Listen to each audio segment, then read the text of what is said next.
heavy topic on racism. Racism is an issue in our society today, both abroad and even from wherever we are staying. It's an issue that is, I don't know whether there's anyone who is going to come with a solution to it, but we can see how to defeat racism. So that is why with me I have Andrew Ratanya and Magdalene, who is going to take us through this. Andrew will introduce himself, but he has written a book on touching on racism. That is why I have him today here to do that discussion. And two other important topics that we're going to handle is the Black Lives Matter and then the current US election. So there's a way we are going to be relating all those things. Andrew, welcome, and kindly tell us a little bit about yourself. Thank you. Thank you. To the viewers, my name is Andrew Ratanya Mukaria. I live in Norway, and I came to Norway in the year 2007 to do my master's degree, and I've been in Norway since then. In the same institution that I started my master's degree at MF, Norwegian School of Theology. That's where also I did my PhD, and then finished my PhD in 2018. And I've been teaching there since then. I am a family man with one daughter and son. Thank you. Thank you. Could you tell us also a little bit about your background and probably why did you write that book and what was the reason behind it? Thank you. Yes, my background in particular is in theology. I'm a theologian, my academic background, but I'm also, I have some biases in human rights. What made me write that book is because in studies on missiology, while studying missiology and teaching missiology, I interact with some issues that needs to be addressed from a particular perspective, especially exploring mission trajectories and mission perspective, and especially when you come to thinking about the concept of the what is referred as civilizing mission and the 17th century mission that was more cross-cultural. But however, what inspired me to write the book is one article which was written by my former supervisor in PhD and still a professor at MF, Roa Footland, that's trying to unearth some of the issues pertaining mission activities in Zimbabwe. And in that article, it looks mostly on the positive aspect of what Christian mission did in Africa. And that is, which we all know, there were some positive elements from Christian mission, especially building schools, churches, and hospitals, and bringing some growth and development. But as well, the elephant in the room, which is overlooked, is the idea of what they resist, what their racist activities that took place in the entire process. How can we look onto this? And the book is particularly because it's going to reflect on the history, especially this time the world is thinking about cohesion and integration, looking on the past to reflect on the future.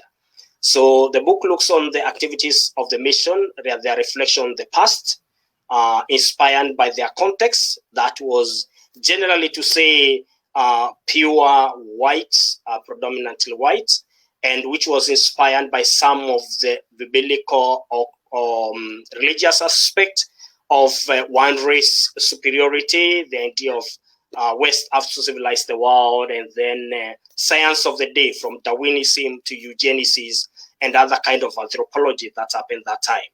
So I look overall on those activities that took place from the missionaries, especially while instilling some values to the indigenous people of the context that they went, the language they used, and the actions, especially in terms of educations and other matters. So the book looks onto these activities in general, and then particularly it comes to a conclusion, how do these things affect us today, especially in trying to understand the one that we live in, and looking now Africa is maybe 60% Christian, sub-Saharan, which is 80% Christian.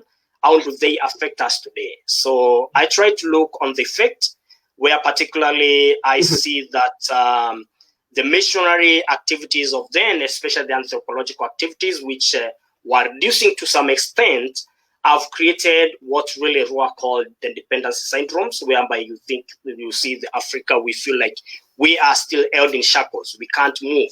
We are still looking onto the West to come and save and help us because of that white saviors mentality. And then we are also limited because the trajectories and the images that still are coming from Africa are projected of poverty, limitations, kids with flies all over their eyes and mouths. It was the same perspective that was used then, and it gives one single narrative of poverty and limitations. So you see, these images still perpetuate all onto the feeling that Africans or Black people are less. Then I try to look on how the images of white Jesus maybe have reduced that as well, because we still think that our white man is the only one who can save us, and Black man cannot save himself. So we're still expecting that white savior to come and redeem us. And then I look to this one also as a limitation to reverse mission, because the one today is calling on the Africa and Asia, where the church is growing, to come and do mission in Europe. But how can we do mission in Europe when we are limited, when the mission that went to Africa was of power, but for us is of limitations? The people who are coming here, some are immigrants who cross through the boats to Europe.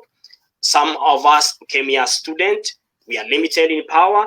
As much as we can claim we have the Holy Spirit power, also there is that missionary power which was of the financial and the socio-political and the cultural power, which we have been limited onto that.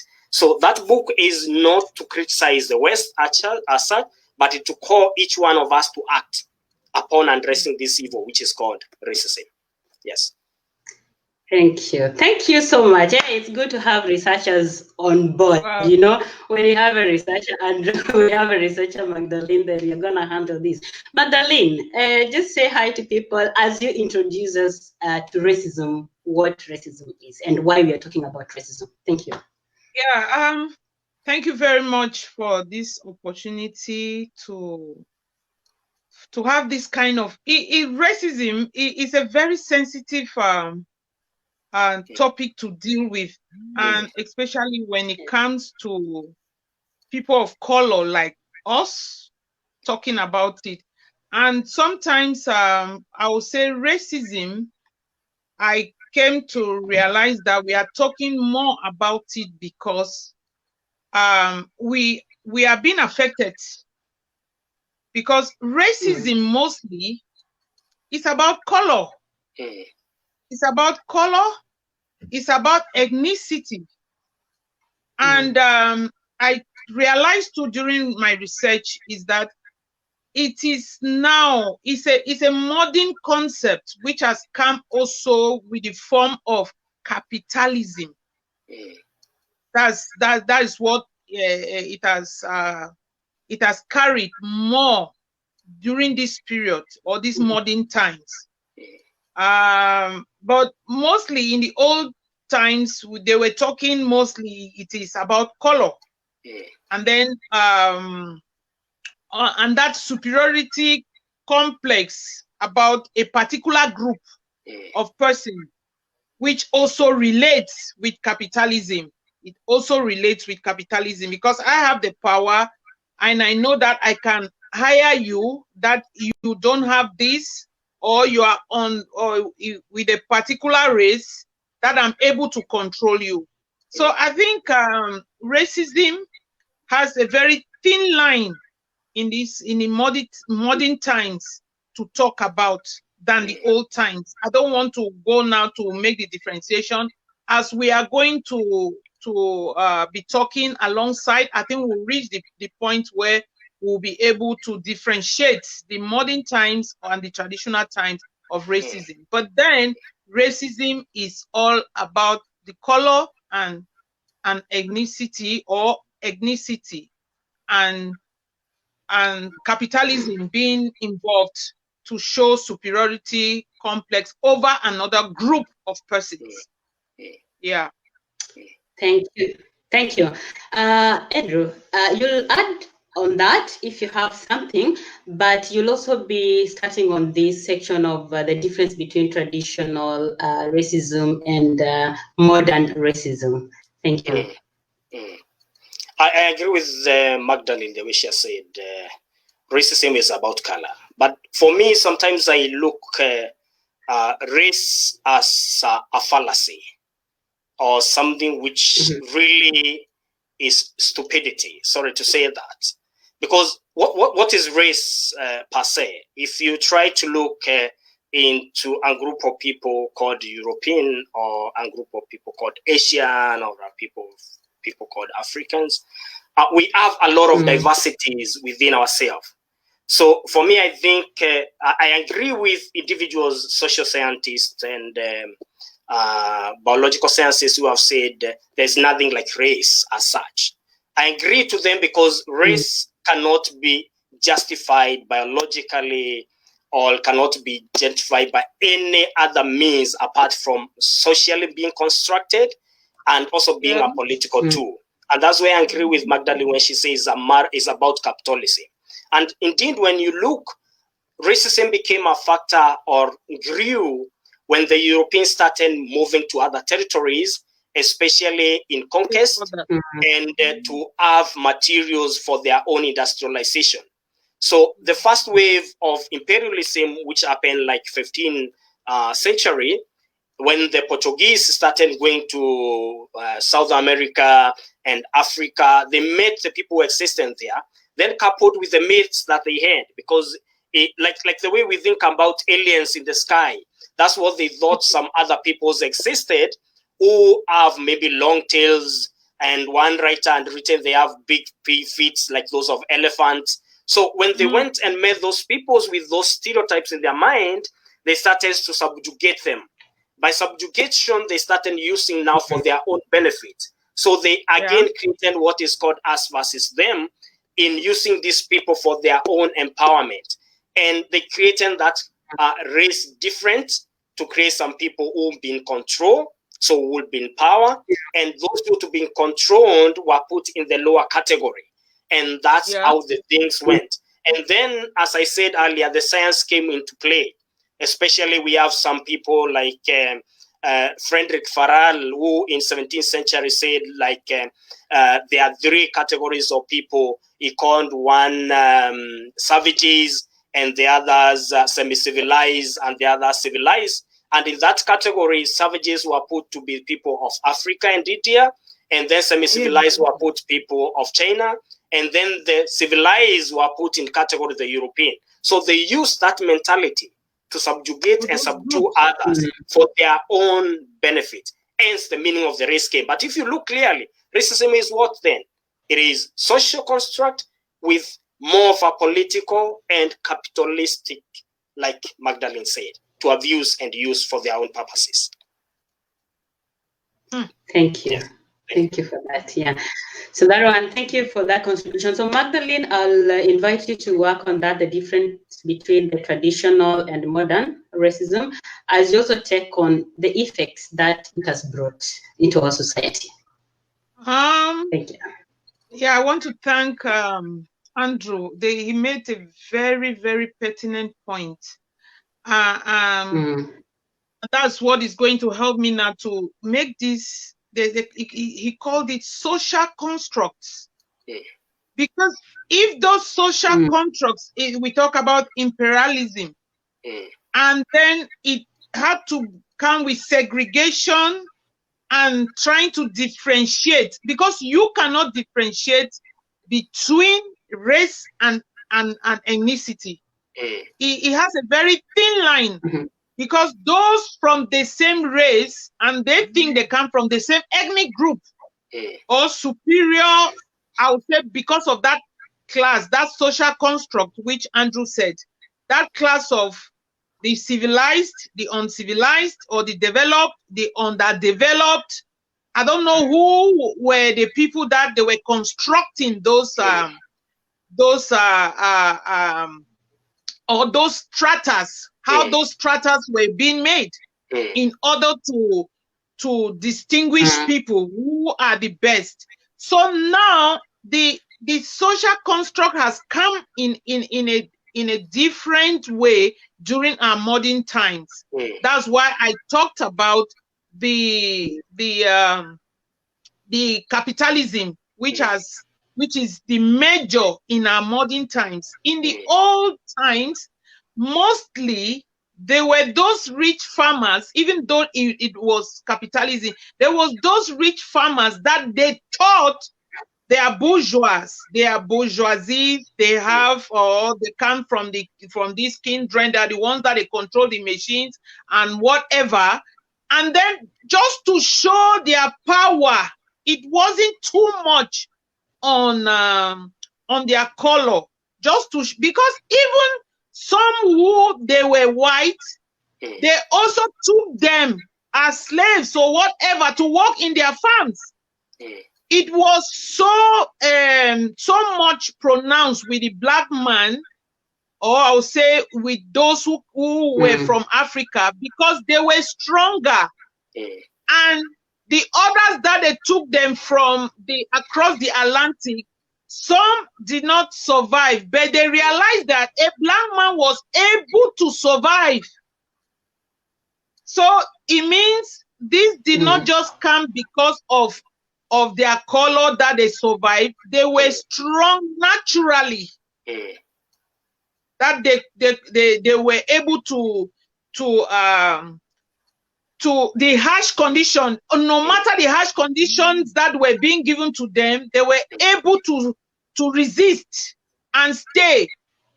So to exercise that, they went for them more and took them than the others who were there.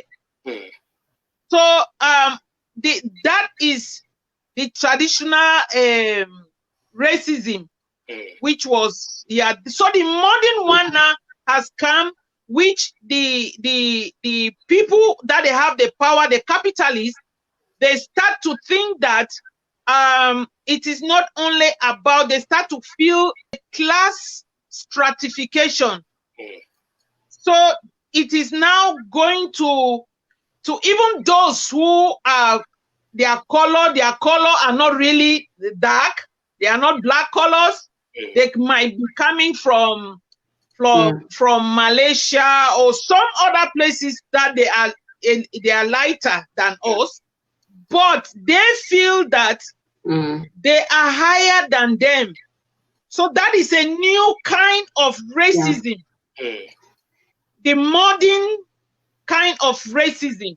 And that's why racism and ethnicity, you don't come from the ethnic group of those that they are Europeans. You might be looking light skin or white in your skin, but you don't come from that class. So they will still segregate you and discriminate you for that. I even realized that another modern kind of racism, it happens among us who are even Africans, who have the black color. That's why there's a new term called colorism, which those whom they are lighter in skin, they can be accepted maybe in an office faster than someone that is really, really dark like me. That's a modern kind of racism that I realized in this our century. Because of time, maybe I'll add again when you come back. Maybe Andrew has something to add on that, on this differentiation. Yeah. Yeah, he can talk about it, but as okay, you but do that, Andrew, you'll do on the effects. Yes. Yeah, thank you very much. Because you needed to add on that, yeah. The effect on this, to be candid, I want to look at my own self and then I speak. The effect on this, it can make you to withdraw, not knowing who you are. You will not have this self-confidence. No matter, to some people, no matter how they have studied right up to a PhD level, if they know that mostly they have been some kind of racism that has been labeled on them, be it among the friends in school, it's a scar. It's a kind of scar that will remain in you, that somebody needs to talk to you in order to wipe it off. Sometimes it can depress people for long, and their real self, as I said, will not come out. That's to portray what they are able to contribute in that society will be buried unless they tell you, or unless you were following up that person, and then you know that that's not exactly what this person was supposed to perform. Why? Because there are some people where they have been discriminated, or the term, I would say, racism being labeled on them, then they have left that particular area and then gone back to people that recognize them for who they are, and then they start to perform excellently well. So which means that inferiority complex, that boost, it is showing that they can kill, the effect of it is that they can kill the talent and the God-given gift of somebody, that it cannot be seen. Those are some of the effects. Somebody like myself, I'm an outspoken person, but then if I realize that there are some people who think, and then again, because I'm a Christian, there are some people who think that they are superior than me.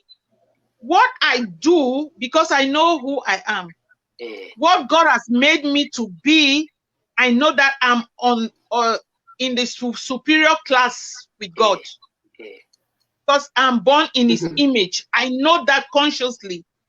But when I'm around people who think that they have superior blood more than you, and then because of their ignorance, I say they are, I call it ignorance, I stay quiet.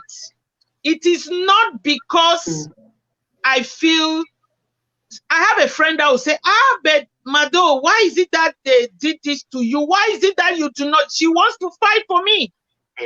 She wants, I'm telling you, in my job site. One is because our temperaments are different, but then somebody that knows me will know that that is not who I am. I'm a loud person. Thank you. You know, yeah, so it can bury someone's personality. That's the truth. Yes, it can bury your God-given talent. Thank you. Okay. Thank you for bringing and highlighting that one. So I hope someone who is listening to us and has been exposing people to racism and everything and killing people's esteem is listening. There, you know, it's no need of calling someone a nigger. It's not there's no need of calling someone a Pakis. There's no need of identifying, you know, or segregating someone because of their color or from where they are. You know, if someone has done well, it's better to appreciate them despite of their color and their background. Thank you for that one. We are running out of time, and I will bring Andrew back to bring us on how to deal with racism. Thank you.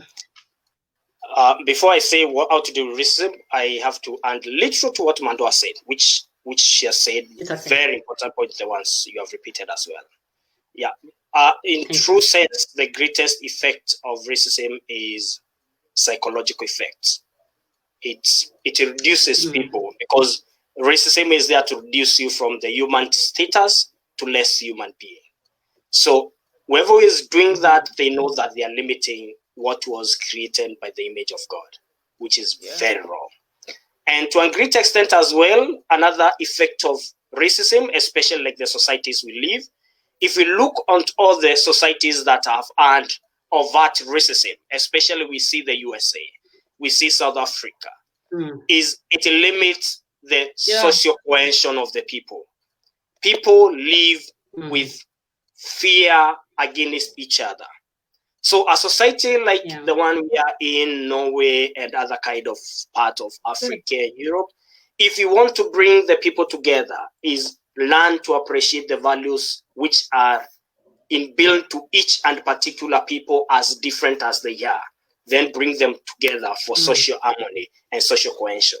So the part that you ask me about what should we do now to address the issues of racism, In my opinion, I think racism, as we have seen it, is more of a social construct and something which has been constructed through families, through education, which has neglected to bring the values embedded in other people. I think the way to undo a social construct, which may take long period, is through the same strategies, through education, through bringing values that address racism as it is. First, for it to happen, people have to accept that there is a problem in our midst, and then view racism as a sin and as evil.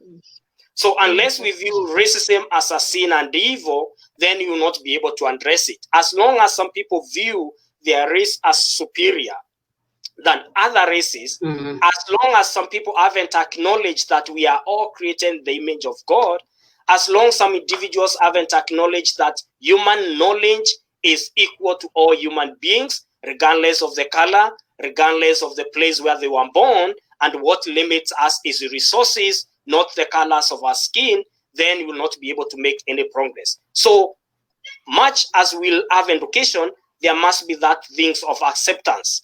We accept that we have a problem in our midst. When we accept it, then we'll be able to speak it and then change some of the system which have held others captive. If is education that is bringing social prejudices, maybe feeling that there is no contribution from the people who are black or the people of other region because the books and the history does not teach it, then we put it in history book to see that humanity, blacks are the cradles of the humanity. That's where all the human beings were born. And by very means, civilization started in Africa, for example. So when we look at that, then we have to question, who are the initiators of this civilization if it's started in Africa? It must have been black people. Then we put this element in history so that others will not be left that when my son questioned me, did we contribute anything? Then when others ask, he will read it in the book, and then you'll be able to shape his mind and his thoughts that I'm strong, I'm capable, I'm able to do it. So that psychological mentality is eroded. Then we have to build the system that brings equality and values to all people. So where we have segregations, I may quote where it has been extent of segregations like we are against South Africa and USA, go to these areas. And when we come like case of Norway here, let's see that there's equality also in terms of job, in terms of settlement. Norway has done much, but they can still go far in appreciating other peoples who are immigrants and not viewing them as just invandre, who have come to take our jobs, who have no value, and who have to take other jobs which are left by us. So you start appreciating what values do these people have. And by that means, then you'll be able to address the issues of racism. But this might be a fallacy as well, as I said, because it will not go easily. Not everybody will learn to accept, but that will be a way forward towards addressing this vice and this issue. Excellent. Thank you. Thank you so much. As we go next, Lynn-Mado, you can add on that if you have something, but then we are going to the Black Lives Matters, you know, that thing that really swept everyone, and yeah, it's a major thing that is going on right now. So take on that one, Mado, and is there any correlation between Black Lives Matters and racism, and what do you guys have to say? Thank you. Yeah, thank you. I want to add a bit which will relate with the Black Lives Matter. This particular effect of racism, I want to thank Andrew for the fact of the fact that we have to accept that there is racism. If you don't accept it, that there is, and you want to play cool, that I want you to really show the proof that I was having a racist attitude. Because why? It's a denial. You want to escape. You want to escape out of it, and which means hiddenly you will be there and you will keep doing it. So let's look at xenophobia, which is happening. It is that fact that, as Andrew said, if you are thinking that an invader is coming to take your job, that's what is happening in South Africa. That we heard about killings and things like that. Those are an attitude, the attitude of a racist. And then let's go to the Black Lives Matter. It didn't just come like with the click of the finger that Black Lives Matter. Is because that superiority, that supremacy has been there, and then those that they have it, that they think they are superior, they have not been able to accept it. So they still have that high complex, that I'll put it in quotes, they call it that it's a blue blood. It those that we are of the blue blood, the supreme blood, and we are of this high class of we come from this ethnic group. And then you see somebody that is not of that ethnic group to you, you think the lives, it doesn't matter. Why do they even live? You think they should not even live? People that should live longer, they should be people that they come from the same class as us. So a particular a race or ethnic group, which is the blacks in the USA, have been witnessing this. I think it is not something that is now. Since that there was slavery, let's say 100 years or how many years. So the children, they grow up, they are still seeing the same thing happening. They just know who they are. As I said, they just know that with us, this is our class. This is where we belong. You give birth to your own child, your child grows up and knows that you don't belong to this class. The race, your race is black, it means you are of the lower class. So I don't know how it happened. Me, as I would say, as a Christian, I did not support the Black Lives Matter. Why? Because some people took advantage. I don't want to say it and to go so deep as a Christian, because this program is covering everybody, the Christians and non-Christians and things like that. So some group of people took an advantage to abuse our Christian life. That's the way I looked at it. And they started thinking that Black Lives Matter. God doesn't look at color. All of us, that whether you are a Christian or you are not a Christian, if your own God looks at color or black lives, then that is not a God that I would say people should cherish, because all lives matter. All lives matter, whether they are blacks, whether they are green or blue or red. They are the image. I'll still say the image. They were made by the image of God. All lives matter. I don't want to rub other color to say that their lives don't matter. That's why I'm bringing it. I don't want to make a racist speech here, which me, I condemn it. Thank you. I condemn that much of Black Lives Matter. They should say all lives matter. The best thing is for people to identify and accept that racism is existing, or that you should not look at another race as if they are of the lower class. Thank you. Thank you for that contribution. So I bring you, Andrew, in, and then you are gonna also comment on the current US election and maybe the possibility of it solving the issue of racism. So you comment on the Black Lives Matters and also US election, if it's gonna sort racism. Thank you. One thing I will say on the Black Lives Matters, I agree with Mado, but disagree partly. And I agree all lives matters, but in addition, I don't deny that by saying Black Lives Matters, it does not mean that all lives don't matters. I look at it from this perspective. It's like when the universal agreement that of human right was brought in space. It is said that all humans are born of equal rights and dignity. However, if you look, that in practice was in paper but not in the practice.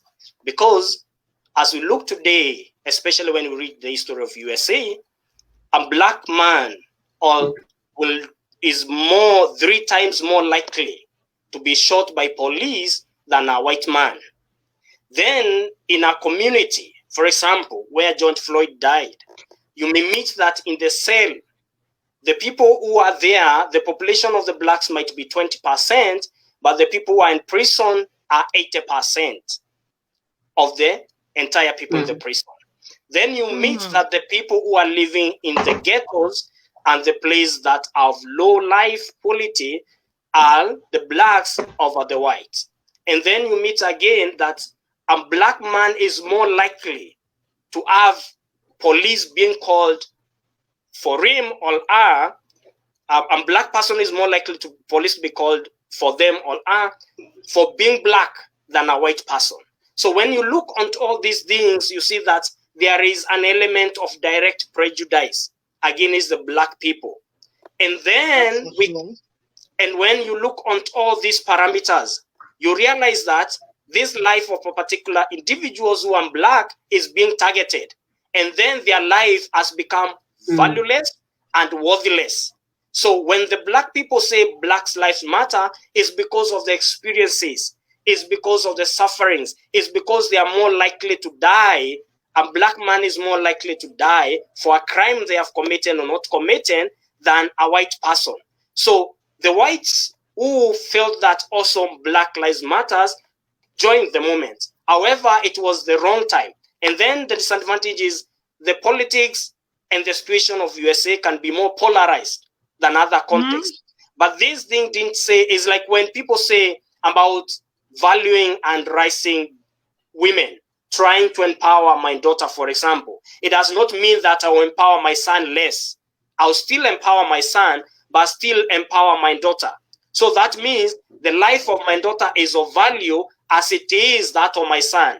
So in this context, that's what Black Lives Matters mean. It means the lives of the black people is as of important to that of the white person, and then all lives matters. So that's what the Black Lives Matters in my perspective.